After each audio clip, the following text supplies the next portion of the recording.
Izin memperkenalkan diri. Perkenalkan, nama saya Dina Amanda, selaku moderator yang akan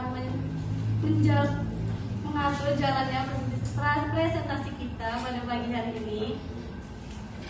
Baik, sebelumnya judul makalah kami berjudul Bangsa dan Negara. Untuk mempersingkat waktu, saya akan mulai presentasi dari saya.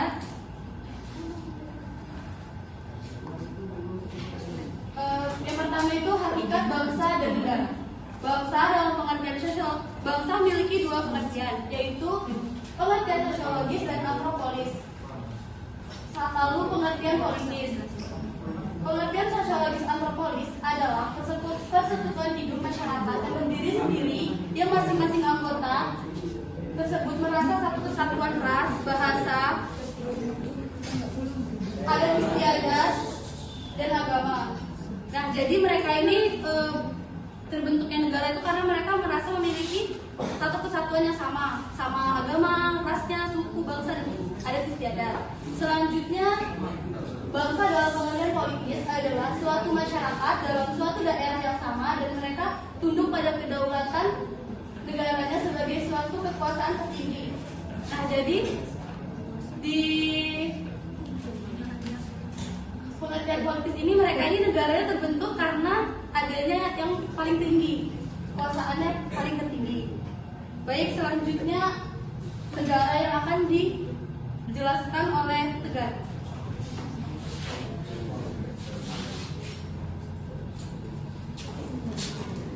Baik, ini saya akan menyampaikan bahwa negara adalah suatu wilayah di permukaan bumi yang kuasanya baik politik, militer, ekonomi, sosial maupun budaya yang diatur dalam pemerintahan yang ada di wilayah tersebut. Nah, dalam konteks umum ataupun teori modern, negara terbagi dalam dua negara kesatuan, yaitu negara kesatuan dan negara kesatuan. Secara sifat negara secara umum yaitu sifat memaksa atau monopoli dan sifat mencakup semuanya. Baik, selanjutnya tentang hakikat bangsa dan negara Indonesia yang akan dijelaskan oleh Aldo Maulana.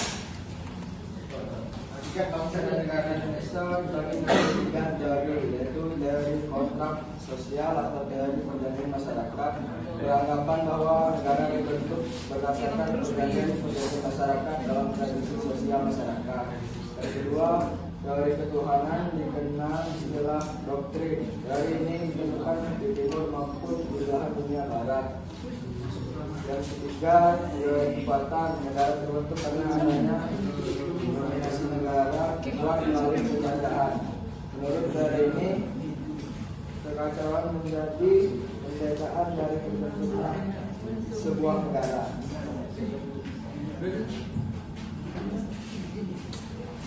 Baik, faktor-faktor penting terbentuknya negara Indonesia akan dijelaskan oleh Lia. Yang pertama, adanya persamaan nasib. Maksudnya adalah bangsa Indonesia berada di bawah penjajahan dan penderitaan yang sama yang dilakukan oleh bangsa asing. Yang kedua, adanya keinginan bersama untuk merdeka, adalah bersama-sama melawan penjajah agar dapat melepaskan diri dari belenggu penjajah asing. Yang ketiga, adanya kesatuan tempat tinggal, yaitu wilayah Indonesia yang berada di negara Indonesia yang terbentang dari Sabang sampai Merauke. Yang keempat, adanya cita-cita bersama untuk mencapai kemakmuran dan keadilan sebagai suatu bangsa. Memiliki cita-cita bersama dalam mencapai kemakmuran serta keadilan bagi seluruh rakyat masyarakat di dalamnya sebagai sebuah bangsa. Terima kasih. Baik, selanjutnya tentang negara Indonesia terbentuk melalui proses perjuangan akan dijelaskan oleh Nika Fulian. Negara Indonesia ini terbentuk melalui proses perjuangan, yaitu perjuangan melawan penjajah sehingga berhasil memproklamasikan kemerdekaan Indonesia. Usaha mendirikan negara melalui proses perjuangan sangatlah membanggakan diri seluruh rakyat Indonesia. Hal ini berbeda bila bangsa Indonesia mendapatkan kemerdekaan karena diberi oleh bangsa lain. Rasa bangganya itu beda daripada kita dikasih dari bangsa lain. Kalau kita usaha sendiri kan rasanya lebih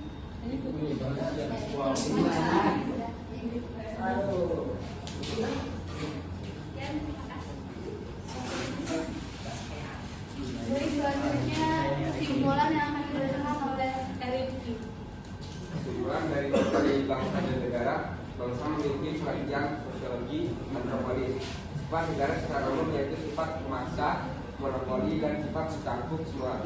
Proses terbentuknya negara dibagi menjadi 3, yaitu teori kontrak sosial, teori kekuatan, dan teori ketuhanan. Negara Indonesia terbentuk melalui proses perjuangan. Baik, selanjutnya akan kami buka sesi tanya jawab.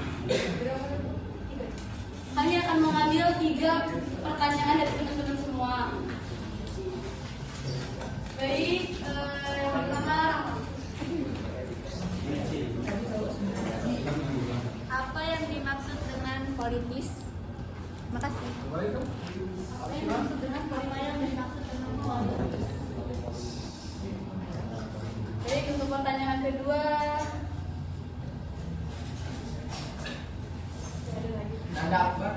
Ini doni dulu.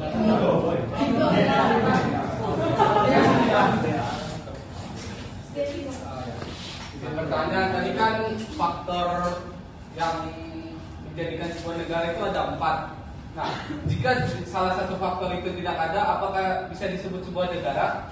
Sekian, terima kasih. baik, untuk pertanyaan terakhir, coba.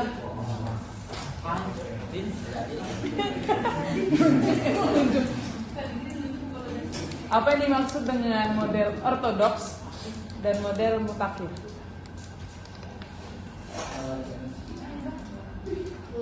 Ortodoks dan mutakhir.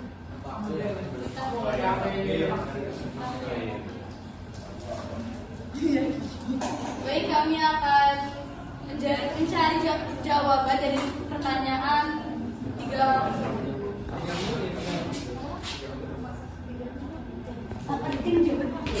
Baik, saya akan menjawab pertanyaan dari Niko. Pertanyaannya, bagaimana jika faktor-faktor terbentuknya negara Indonesia tidak ada salah satunya? Nah, unsur-unsur bentuknya negara yang pertama adalah bentuknya permanen. Jadi kalau keempat itu nggak ada, itu belum bisa disebut sebagai sebuah negara. Jadi harus memenuhi keempat tersebut baru bisa terbentuknya sebuah negara. Harus memenuhi. Berarti semisal nomor 1 itu kan adanya persamaan senasib. Jadi kita harus nasibnya bersama gitu. Iya. Nasib kenapa ada yang miskin, kenapa ada yang kaya?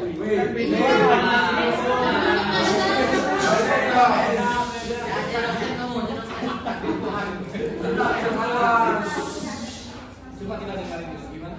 Kenapa kan ada yang bersama nasib? Jadi seandainya negara tersebut masyarakatnya harus nasibnya sama dong kan? Iya. Jadi gini, saya tambahkan ya. Ya. Maksud dari persamaan nasib ini gini. Jadi kan kita kan rakyat Indonesia sebelum sudah dijajah selama berapa tahun? Oleh Jepang berapa tahun? Oleh Jepang berapa tahun? Penjajahnya? Oleh Belanda? Jadi yang benar yang mana? Coba buka Pak. Jepang berapa tahun menjajah Indonesia? Presentasi kami pada pagi hari ini. Mohon maaf bila banyak kesalahan. Saya akhiri. Wassalamualaikum warahmatullahi wabarakatuh.